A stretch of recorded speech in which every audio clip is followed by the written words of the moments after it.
In this video, I'm going to give you some more top tips that you can use right now to make your work conversations more effective, more valuable, and more fun.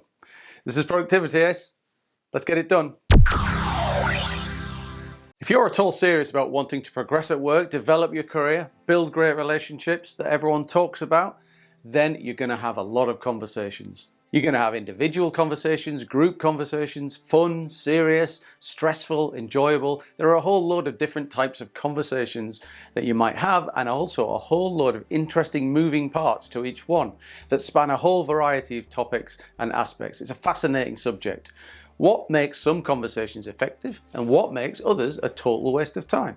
So let's get into it. And remember, as soon as you feel that, oh, that was good moment going through your head, that's your cue to hit the like button and show me a bit of love. And if you really like the channel, by all means subscribe. And remember, this is part 2 of a series, so do check out part 1 for more tips on how you can have better conversations. Give somebody a compliment. Slipping in a compliment occasionally can be a very powerful way of creating a bond or steering a conversation to a more favourable direction. The simple premise is that people like it when other people say nice things about them. But it does come with some caveats. Make sure that your compliment is genuine, or it'll be easily seen to be faked. And don't overdo it either, or you might end up achieving the opposite result and putting people on edge rather than relaxing them. In work conversations, I might drop in a compliment about previous interactions or previous projects that I've worked on with that person in order to establish that base level of trust and confidence in them. That way we set a good baseline for the future interaction that we're meeting to discuss. For example, I might say, I'm really looking forward to working with you because you did such a great job on that last project that we were in. This technique works really well with introverts or more junior people who might be apprehensive or nervous while speaking to you. A compliment on their attitude or such like can easily put them at rest and allow them to relax into the conversation. For example, if you're speaking to a new graduate or an intern or somebody who's just finding their feet in the corporate world. Look for commonalities.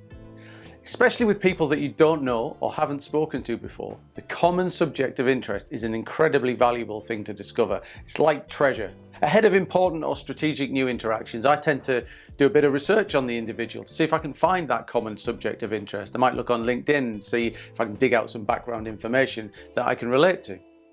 That might be the place that you live, or an interest in sports, or something work related.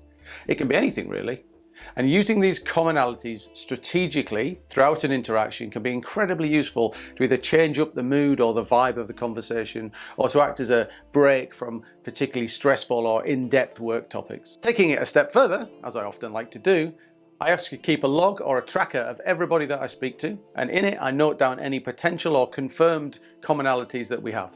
I also note down any other personal information such as where they live, the names of their children, interesting holiday destinations, or any other interesting anecdotes that I might have heard from them. All of this allows me to develop more of a personal connection with the person, and then that can make conversations richer and more valuable and allows me to delve into all sorts of deep material that I can bring out when I need to. Use numbers-based questions. This is an absolute beauty of a tip. Numbers-based questions, that is, questions where the answer is a number, are super valuable conversation starters or great for bringing back a conversation that was going stale. Numbers-based questions are great for starting off conversations, warming people up at the start of a conversation. And there's also evidence to suggest that this approach works well again for introverts who might use fewer words than non-introverts. And there's also no right or wrong answers to a numbers-based question, so less pressure on the person to come up with something interesting to say. Questions such as, how long have you worked at your company, or how many people do you manage in your team again? They're great, easy to answer questions that can then provide a natural jumping off point to continue or segue the conversation. So they're a very useful tool for having better conversations. They're also really useful outside work as well when you find yourself at a dinner party or you have to make small talk. Encourage reciprocation. Conversations are supposed to bounce back and forth. So when you ask a question, it's your job to make sure you follow up on the answer. So when you ask, where do you live? And they say, oh, I live in London. It's no good just then to sit on that. Where do you live? Oh, I live in London.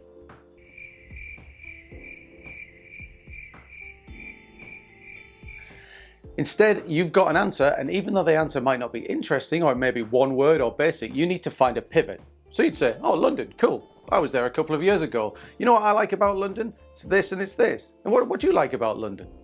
And then off you go. You've established something, you're getting more value for the question.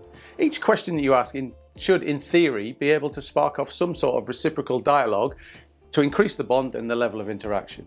If you've thought of a question to ask and you've gone through the effort of asking the question, you need to get value for that question. So if you get a one-word answer, then it's up to you to then pivot on that and establish more of a dialogue so that you actually get the value for the question you ask. Don't judge too early. We've all done this. Started a conversation with somebody and then pretty soon it's not going well, or it could even be going badly. You might not even really have a bond or a connection, and they might actually want to get out of the conversation pretty fast, sometimes actually after only a few seconds. But don't give up too early.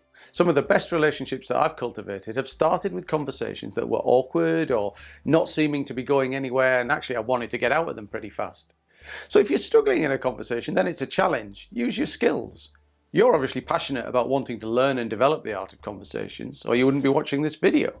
So treat conversations that aren't going so well as a challenge. Use your skills, use the tips and tricks you learn, use psychology and nudging techniques, and see if you can turn that conversation around. You'll be amazed by just how many conversations that don't seem to have a future or don't seem to be going anywhere because of an awkward start can be turned around with some knowledge or some tips or some tricks or some real understanding of the psychology of conversation. So treat it as a test. And if you got value out of this video, then do hit that like button, because that tells YouTube that I've done a decent job and it shows the video to more people. And I'm sure you'll love this next video right here. I'm going to go and get a cup of tea and I'll see you over there. Thanks for watching.